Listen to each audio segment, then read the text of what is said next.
इमारत में भयंकर आग लग गई है।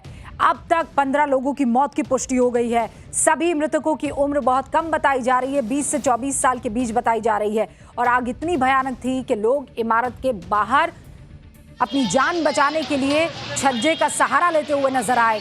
एक शख्स ने जान बचाने के लिए इमारत से छलांग तक लगा दी। अस्पताल में उस शख्स को भर्ती कराया गया है और ये तस्वीर आप स्क्रीन पर देख रहे हैं। आग की लपटें कैसे धू धू कर, धुआं भी आपको दिखाई दे रहा है और आग की लपटें नीचे की तरफ आती हुई आपको दिखाई दे रही है। लगभग 25 लोग वहां उस इमारत में मौजूद थे। कुछ लोगों ने मौके से भागकर जान बचाई, लेकिन 19 लोग आग की लपटों में फंस गए हैं। 15 की मौत हो गई है, जबकि 4 घायलों को KGMU में एडमिट जो है वो करवाया गया है। ये आज की बड़ी खबर थी, अभी कुछ घंटे पहले आई है और इसीलिए हम चाहते थे कि न्यूज़ की पाठशाला में न्यूज़ से आपकी दूरी ना हो, आपको हर खबर पता हो। तो जो जानकारी मिल रही है उसके मुताबिक बेसमेंट में AC में शॉर्ट सर्किट हो गया था, उसकी वजह से आग लगी है। ये आशंका जताई जा रही है, अभी आधिकारिक कोई पुष्टि नहीं हुई है। हादसे वाली जगह पर डिप्टी CM ब्रजेश पाठक पहुंचे हैं और इस मंजर को जब उन्होंने देखा तो वो रो पड़े। पूरी सरकार पीड़ित परिवारों के साथ खड़ी है। अभी भी धुआं बहुत है बिल्डिंग में, तो रेस्क्यू करके सभी को एक एक सामान को हटा के देखा जा रहा है, लेकिन बड़ी घटना घटी है। लगभग 14 का आंकड़ा सामने आया है। हाँ। आप भी बहुत भावुक लग रहे हैं। बहुत, हमारे छोटे छोटे बच्चे चले गए।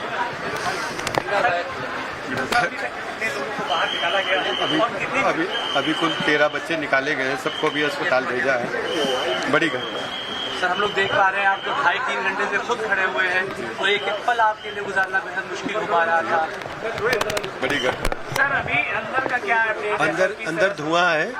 अब बच्चे तो वहाँ नहीं है, लेकिन एक एक सामान को हटा के देखा जा रहा है और एक एक कमरे को चेक किया जा रहा है, क्योंकि लकड़ी का फर्नीचर बहुत था अंदर, तो उस फर्नीचर के धुआं के कारण को दिख नहीं रहा है।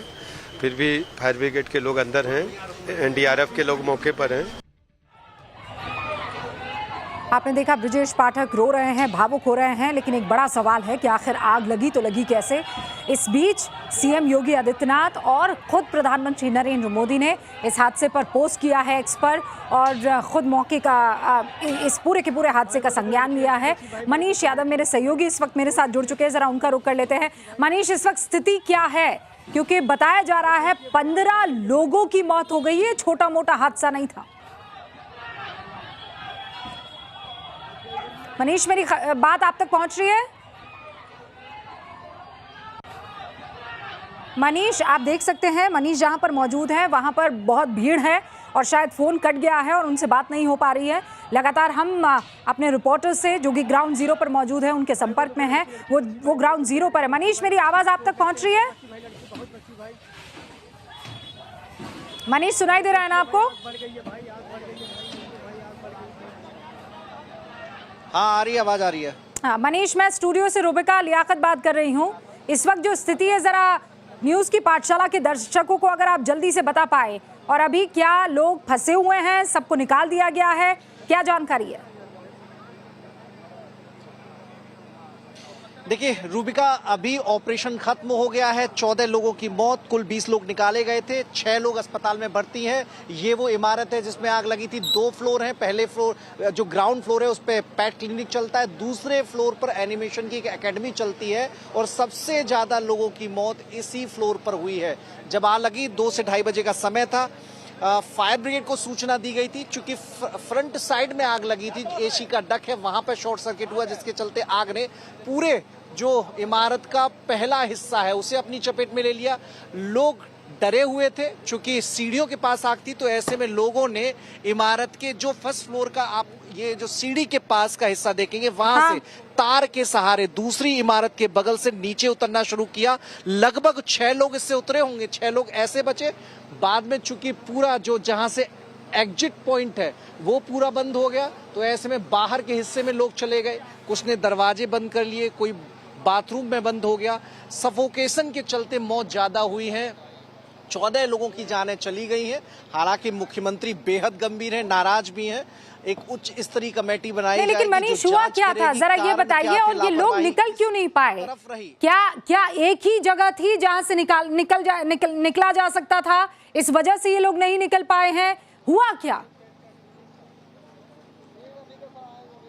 देखिए रूबिका, फायर सेफ्टी नॉर्म कहते हैं कि एंट्री पॉइंट अलग होना चाहिए, एग्जिट पॉइंट अलग होना चाहिए, लेकिन यहाँ इस इमारत में देखेंगे तो एक ही सीढ़ी है जिसी से आना जाना होता है। और जब यही सीढ़ी के आसपास आग लग गई, जो एसी का पूरा मकरजाल आप देखेंगे, तो लोग नीचे नहीं आ पाए, लोग डर गए। तो ऐसे में लोगों ने कूदना शुरू कर दिया। कुछ लोग ये इंतजार में थे कि फायर ब्रिगेड समय से पहुंच जाएगी, तो ऐसे में वो लोग इमारत के पिछले हिस्से चले गए और वहां पर उन्होंने दरवाजा बंद कर लिया। धुआं, चूंकि आग ने बहुत जल्दी पूरे जो पेट क्लिनिक है उसे अपने चपेट में ले लिया। ऊपर के फ्लोर पर भी आग, चूंकि प्लाई से पूरी चारदीवारी बनी हुई थी, तो ऐसे में आग बहुत जल्दी फैल गई। और नतीजा ये हुआ कि 14 लोगों की जानें चली गई। कारण ये रहा कि जो एंट्री और एग्जिट पॉइंट एक होने के चलते जब आग उस एरिया में फैल गई तो लोग डर के चलते बाहर नहीं आ पाए, और जिसका नतीजा 14 असमय मौतों के रूप में सामने आया है। पर मनीष, ये 14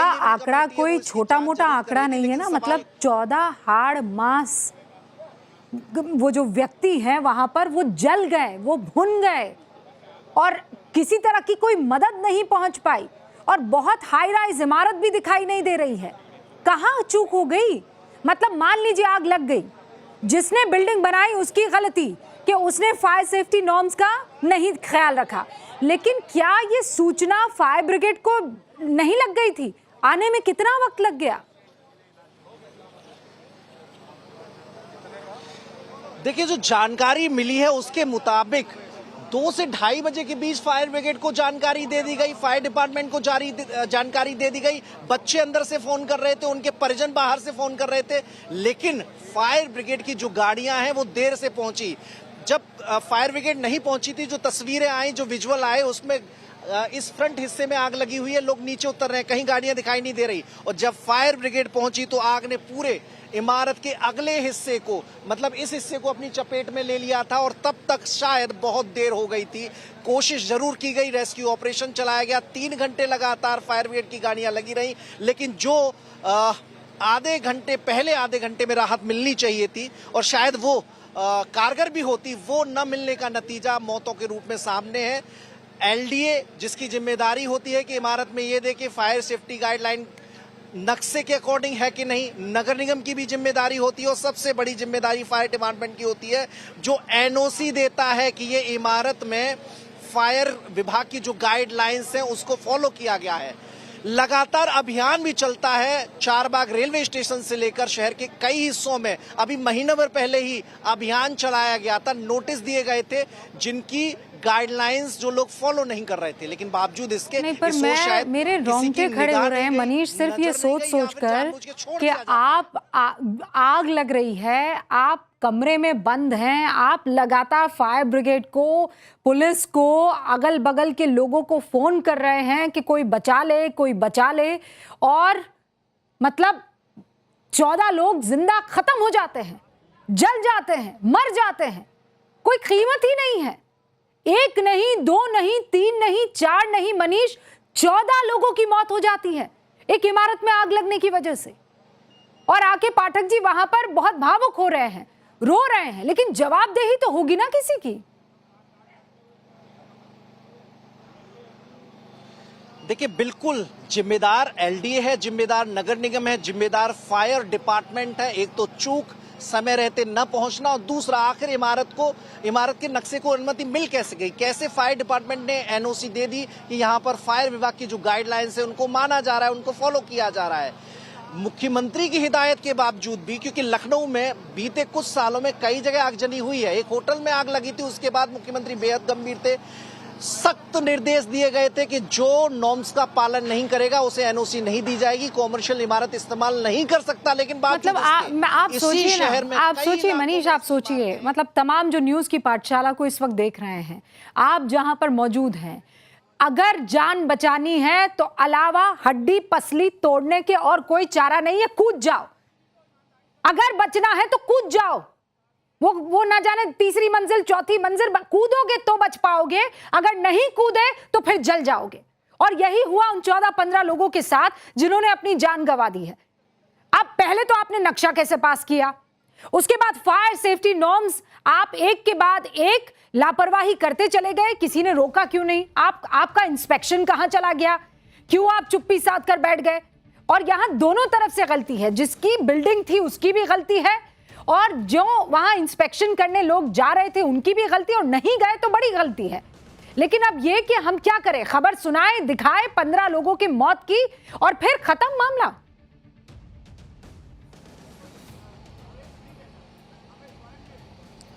देखिए, अक्सर ऐसा ही होता आया है कि जब कोई घटना घटती है तो अधिकारी चेतते हैं, एक नोटिस की लंबी सिलसिला शुरू हो जाता है और कई इमारतों को नोटिस दी जाती है, उन्हें हिदायत भी दे दी जाती है कि 1 महीने के अंदर अपने इंतजाम कर लें, सभी चीज चाक चौबंद होनी चाहिए। लेकिन नतीजा ढक के 3 पात फिर ऐसी घटनाएं होती हैं।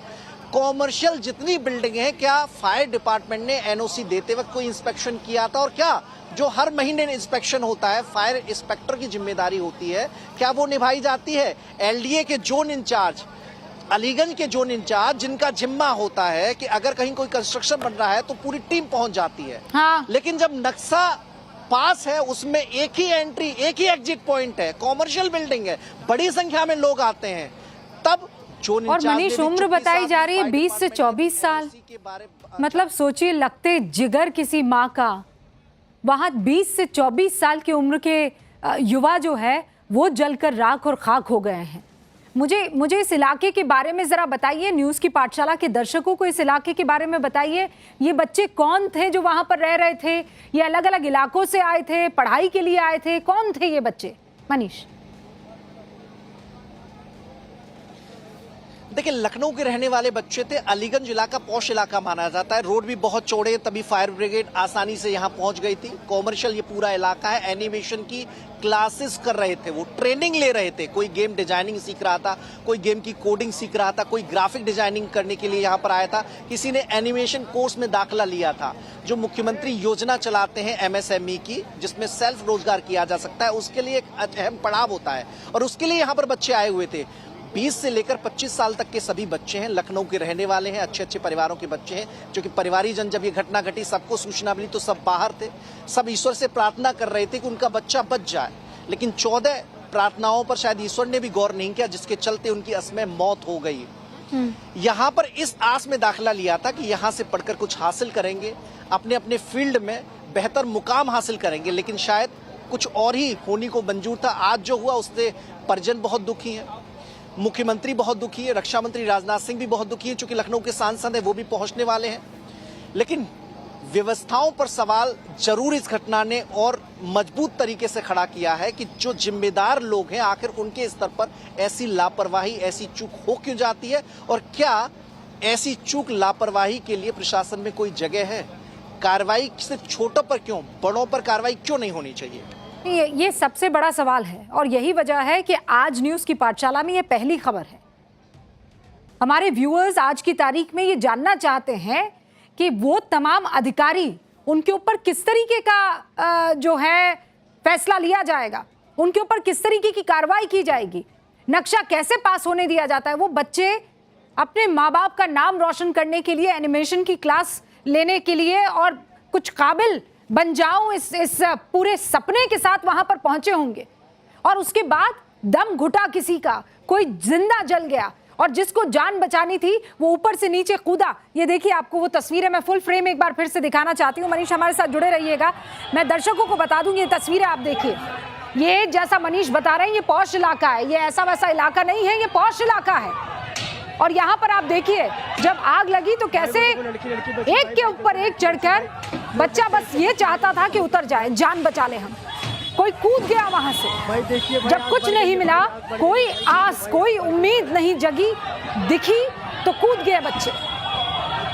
और आप जगह देखिए ना, जहां पर मनीष मौजूद है वहीं पर आग लगी है।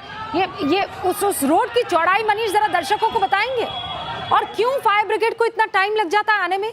कितनी दूरी है फायर ब्रिगेड की? और जैसा आप बता रहे हैं कि यहाँ कोई तारों के जाल भी नहीं बिछे हुए हैं ऊपर इलेक्ट्रिसिटी वाले, ना ये सिकड़ी गली है कि आप बहाना बना सके कि नहीं हमें वक्त लग गया, हम नहीं पहुंच पाए। देखिए, बिल्कुल इलाके की स्थिति बहुत समझना बहुत जरूरी है। लगभग 60 फीट लंबा चौड़ा रोड है, आराम से गाड़ी 2 साइड से आ जा सकती है, और यही कारण है कि जब लंबा फायर ब्रिगेड का काफिला आ गया तो किसी को दिक्कत नहीं हुई, आराम से ऑपरेशन चलाया जा सका। लेकिन क्या हो उस समय का, जो समय फायर ब्रिगेड ने यहां तक पहुंचने में लगाया, जबकि अलीगंज में ही फायर स्टेशन है जहां से गाड़ियां आसानी से पहुंच सकती थी। लापरवाही पहुंचने में क्यों हुई? देखिए इमारत की दोबारा तस्वीर है। ये वो जगह जहां से लोग कूदे थे, यहां से इस वायर के सहारे लोग निकल रहे थे, जान बचा रहे थे। 5 लोग इधर आए और देखिए इमारत का ये हिस्सा समझना बहुत जरूरी है। ये एक कॉर्नर, ये दूसरा कोना, वो जो बगल वाला घर है, उस बगल के घर से इस दीवार को, इस इमारत की दीवार को काटा गया, तब जाकर उन बच्चों को निकाला जा सका। बड़ा होल किया गया, ड्रिल किया गया, तब पिछले हिस्से में जाकर उन बच्चों को निकाला जा सका जिनकी मौत हो चुकी थी। 14 लोग जिनकी मौत हो गई और कुल 20 लोगों को इस ऑपरेशन में निकाला गया था। मुख्यमंत्री ने तीनों फ्लोर पर जाकर देखा है, उस इमारत से अधिकारियों को निर्देशित भी किया है। और देखिए आग इस हिस्से से लगी, जो फर्स्ट फ्लोर पर एसी का डक लगा हुआ था, यहाँ पर जो सीढ़ी ये है उसके ऊपर एक डक लगा हुआ था एसी का, वहां पर आग लगी। और आग नीचे जो इस पोर्शन में जहां से सीढ़ी है, आग ने इस पोर्शन को अपनी चपेट में ले लिया। एक ही सीढ़ी थी, तो ऐसे में निकलना बहुत जोखिम भरा हो सकता है। अच्छा मनीष, आप ये बता रहे हैं कि जहां से बच्चों को निकलना था, जहां से एंट्री और एग्जिट पॉइंट था, वहीं पर आग लग गई। तो फिर कोई निकलता तो निकलता कैसे? बाकी पूरी बिल्डिंग को अपनी जद में आग ने बाद में लिया, है ना? बिल्कुल बिल्कुल, चूंकि एंट्री और एग्जिट पॉइंट एक ही है, वही आग की चपेट में आ गया, तो निकलने का कोई रास्ता नहीं बचा। जबकि एक रास्ता और होना चाहिए निकलने का, एक रास्ता एंट्री का। ये नॉर्म्स में है। एलडीए ये कहता है कॉमर्शियल इमारतों में लोगों का अक्सर आना जाना रहता है, तो 2 रास्ते होने चाहिए। फायर डिपार्टमेंट की गाइडलाइंस में भी यही है, लेकिन ऐसा हुआ नहीं, जिसके चलते बच्चे ऊपर ही फंस गए। निकलने का कोई रास्ता नहीं बचा, तो कूदना उन्हें बेहतर विकल्प लगा। जान बचाने के लिए तो रस्सी के सहारे कूदे भी, लोगों ने उन्हें बचाया भी। अंदर से कुछ बच्चे जो अंदर मौजूद थे लगातार फोन खटखटा रहे थे, अपने फैमिली के मेंबर्स को कॉल कर रहे थे, फायर डिपार्टमेंट को कॉल किया। जो जिम्मेदार लोग थे एनिमेशन डिपार्टमेंट के, जो एकेडमी है उसके, वो भी कॉल कर रहे थे। सब बचने की आश में थे, लेकिन ऐसा हुआ नहीं। 14 लोग इसी लापरवाही के चलते काल के गाल में समा गए। और अब देखिए इमारत पेट क्लिनिक नीचे है, वहां पर भी पूरा जलकर राख हो गया है। कई जानवर यहां पर भी जिंदा जल गए। कुछ जानवरों को एडमिट कराया था कुछ लोगों ने, वो भी यहां पर जिंदा जल गए। ऊपर के पोर्शन में 14 लोग जिनकी मौत हुई है, 6 लोग अभी हॉस्पिटल में भर्ती हैं। मुख्यमंत्री जिनसे मिलकर आए हैं, फैमिली के मेंबर्स से मिलकर आए हैं, उन्हें ढांढस भी बधाया है। उप मुख्यमंत्री लगातार मौके पर मौजूद रहे थे। अब हाई लेवल कमेटी जांच करेगी लापरवाही किस लेवल पर हुई, आखिर इस इमारत को नोटिस क्यों नहीं दिया गया, क्या इंस्पेक्शन में कमी थी, यहाँ पर इंस्पेक्शन नहीं हो रहा था, क्यों ढील डाली गई थी। तो ऐसे बहुत सारे सवाल हैं, तो जांच होगी। तो और मनीष जरा इस इलाके के बारे में आप बता सकते हैं? अभी भी दुकानें, मतलब आप बता रहे हैं ये मार्केट एरिया है ना, बाजार है, कमर्शियल एरिया है। देखिए बिल्कुल हाँ, कॉमर्शियल एरिया है। इस हिस्से से यहाँ से देखेंगे कुछ घर है रेजिडेंशियल, और फिर इस हिस्से में आप सीधे चले जाएंगे तो पुरनिया इलाका पड़ जाता है। यहाँ से पूरा कॉमर्शियल बिल्डिंग शुरू हो जाती है। आयोग का दफ्तर यहाँ पर है, बाकी और पंचायती राज डिपार्टमेंट भी, उत्तर प्रदेश सरकार का निदेशालय इसी एरिया में है। अलीगंज पुराना एरिया माना जाता है। कपूरथला, पुरनिया, ये ऐसा इलाका है जहाँ बड़ा बाजार भी है, तो ऐसे में अच्छा इलाका माना जाता है, पॉश इलाका माना जाता है। वीवीआईपी लोग रहते हैं, सरकारी कॉलोनी भी इस इलाके में मौजूद है, तो ऐसे में व्यवस्थाएं। मनीष वैसे एक बार आप बताएंगे, आग लगी कितनी बजे और फायर ब्रिगेड की गाड़ी पहुंची कितनी बजे? देखिए 2 से लेकर 2:30 बजे तक आग लगने की जानकारी मिली है। और फायर ब्रिगेड की टीम लगभग 2:45 बजे पहुंची है। तो मतलब आधा घंटा जो गया, 2 से लेकर अगर 2:15 भी मानते हैं तो 2:45 बजे, 2:45 पर यहाँ पर फायर ब्रिगेड की गाड़ी पहुंची। तो मतलब आधा घंटा लग गया सूचना देने के बाद फायर ब्रिगेड की गाड़ियों को यहाँ पहुंचने में। मनीष अब आपको इसलिए रोक रही हूँ कि हमारे पास कुछ चश्मदीदों के जो बयान है वो आने लगे हैं और वो बता रहे हैं उनकी आंखों देखी। जरा एक बार सुनवा देते हैं दर्शकों को, उसके बाद में आपके पास आते हैं। नीचे बेड स्टोर था और ऊपर कुछ लाइब्रेरी या कंप्यूटर कोर्स का कुछ वो था। जब हम लोग यहाँ पे आए तो धुआं निकल रहा था। उसके बाद से हम लोग लगातार पुलिस वाले सबको कॉल कर रहे थे कि आप आ जाइए, और कुछ लोगों को तो हमने बचाया। तार से 5-6 लोगों को, 1 लड़की और 5 लड़का, बट आग लगने के बाद फिर एक आदमी ऊपर से सीधा नीचे कूदा, जिससे उसकी वजह से रीढ़ की हड्डी टूट गई और उसके दोनों पैर में चोट लगा। फिर उसके बाद 15 मिनट तक कोई नहीं आया। पुलिस वाले आए, इधर उधर राउंड मारे, उन्होंने फिर फोन किया, क्या किया, उसके बाद आए। तब तक आग पूरी लग चुकी थी और अंदर कम से कम 4 से 5 लोग या उससे ज़्यादा भी है और मुझे तो नहीं लगता वो बच पाए होंगे। अभी लोग फंसे नहीं हुए, वो चले गए भाई। अब वो उनको फंसना नहीं बोल सकते हम लोग। जो फंसे थे वो बच गए और जो नहीं आ पाए वो भाई क्या बोलूँ अब मैं। स्थानीय लोग 10-12 लोग बता रहे हैं, स्थानीय लोग बता रहे हैं कि हाँ इसमें फंसे हुए हैं। जी अभी बहुत देख ही रहे आपके सामने जो स्थिति है। अभी इसके बाद आकलन करने के बाद ही हम कुछ बता पाएंगे। जी कितने लोगों को अब तक किया जा चुका? अभी इसके अंदर हल ही नहीं पाया है, इतनी आग लगी है, भयावह स्थिति है। जैसे हमको लगेगा हमारे पास हाइड्रोलिक प्लेटफॉर्म लगी हुई है। और इस पूरे मसले पर योगी आदित्यनाथ ने भी संज्ञान लिया है, उनका बयान भी आपको सुनवा देती हूँ। मैं उन सभी परिजनों के प्रति जिन्होंने अपने परिवार के उन नौजवानों को खोया है, उनके प्रति मैं अपनी संवेदना व्यक्त करता हूं। उन पूरे परिवारजनों के प्रति और इस पूरे मामले के लिए मैंने उत्तर प्रदेश के पुलिस महानिदेशक और अपर मुख्य सचिव गृह को भी कहा है कि वे स्वयं मौके पे जाकर के इसकी रिपोर्ट प्रस्तुत करें। मैं स्वयं भी वहां के लिए प्रस्थान कर रहा हूं, जिससे इस पूरे मामले की तह में हम जाकर के दोषियों को सजा भी दे सकें और उन पीड़ित परिवारों के प्रति अपनी संवेदना भी व्यक्त कर सकें। मेरे सहयोगी विनोद भी हमारे साथ जुड़ चुके हैं, जिन्होंने ये खबर हम तक पहुंचाई थी सबसे पहले। लेकिन एक और बात बता दूं, इस वक्त की बड़ी खबर है, जानकारी हमें ये मिल रही है कि किसी भी वक्त बुलडोजर वाली कार्रवाई की जा सकती है। अग्निकांड जिस बिल्डिंग में हुआ है उस पर सख्त से सख्त एक्शन लेने के आदेश योगी आदित्यनाथ ने दे दिए हैं। बुलडोजर की कार्रवाई भी हो सकती है, ये जानकारी हमें मिल रही है। 3 नाम बताए जा रहे हैं, वीरेंद्र शुक्ला, सुरेंद्र शुक्ला, धीरेंद्र शुक्ला। इन तीनों के खिलाफ केस दर्ज कर लिया गया है। वीरेंद्र शुक्ला रामेश्वरम इंस्टीट्यूट के मालिक बताए जा रहे हैं। विनोद का रुख करते हैं, सारी जानकारी उनके पास मौजूद है। विनोद, ये इस वक्त की सबसे दर्दनाक, सबसे खतरनाक और डरा देने वाली खबर है। बच्चे अपने माँ बाप का नाम रोशन करने के लिए किसी इंस्टीट्यूट में पढ़ने जाते हैं और वहां से उन माँ बाप को मिलती है उनके जल जाने की, मौत की खबर। 15 बच्चे जलकर खाक। बिल्कुल बिल्कुल सही कहा आपने रुविका, बेहद दर्दनाक है ये और बहुत दुखद भी है। हम ट्रॉमा सेंटर मौजूद थे जहां पे ये डेड बॉडीज लाई गई, जहां सर्वाइवर्स को लाए गए। हमने उनमें से कुछ सर्वाइवर्स से बात भी की है। एक लवप्रीत है जो दिल्ली की रहने वाली हैं, जिनके पैर की हड्डी टूट गई है। उन्होंने जंप करके अपनी जान बचाई। 2nd फ्लोर से उन्होंने जंप किया था, खिड़की तोड़कर निकली और बता रही थी किस तरीके से जो फर्स्ट ग्राउंड फ्लोर पे जब आग लगी फर्स्ट फ्लोर पे, तब धुआं सारे फ्लोर पर फैलता गया और इतनी तेजी से धुआं फैला कि किसी को ना तो कुछ दिखाई दे रहा था और ना ही कुछ समझ में आ रहा था।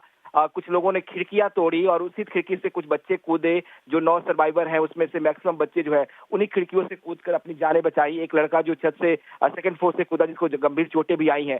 तो वो बता रहे किस तरह से हादसा हुआ, किस तरीके से कोई बचाव के उपाय वहां पे नहीं थे, कोई ऐसा सिस्टम नहीं था कि वो सीढ़ियों से उतर पाए, क्योंकि जो रास्ता सीढ़ियों का था वहां पे भी बहुत बुरी तरह से धुआं भरा हुआ था और जो बच्चे वहां से निकलने की कोशिश कर रहे थे वो वही बेहोश होकर गिर रहे थे। आप देखिए जो रिपोर्ट डॉक्टर्स ने दी है उसमें ये बताया जा रहा है कि मैक्सिमम डेथ जो 15 मौतें हुई हैं बच्चों की, जो दुखद मौतें हुई हैं, वो सभी सफोकेशन से हुई, यानी दम घुटने से हुई हैं। उनकी मौतें जलने से नहीं हुई हैं।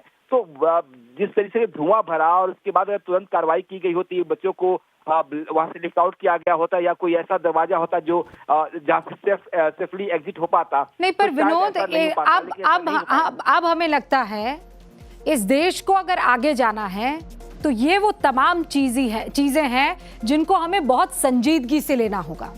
हमें लगता है ये वो चीजें हैं जिन पर हमारे साथ तो नहीं होगा, नहीं ये हमारे साथ भी हो सकता है। हम जिस जगह इस वक्त मौजूद हैं हमारे साथ भी हो सकता है अगर हम नॉर्म्स का पालन ना करें। आप जिस जगह से हमें देख रहे हैं वहां भी हो सकता है अगर नॉर्म्स का पालन ना किया जाए। और इसीलिए बहुत जरूरी है कि हम अपनी जिम्मेदारी निभाएं, और जो जिम्मेदारी नहीं निभा रहे हैं, खासकर प्रशासन के लोग, ये तमाम अधिकारी, ये सरकारें, इन सबको कटघरे में खड़ा करने का काम हम इस वक्त करेंगे। अभी जानकारी ये मिल रही है कि बुलडोजर एक्शन भी लिया जा सकता है इस बिल्डिंग के खिलाफ। विनोद, बहुत बहुत शुक्रिया, मनीष बहुत बहुत शुक्रिया इस तमाम जानकारी के लिए।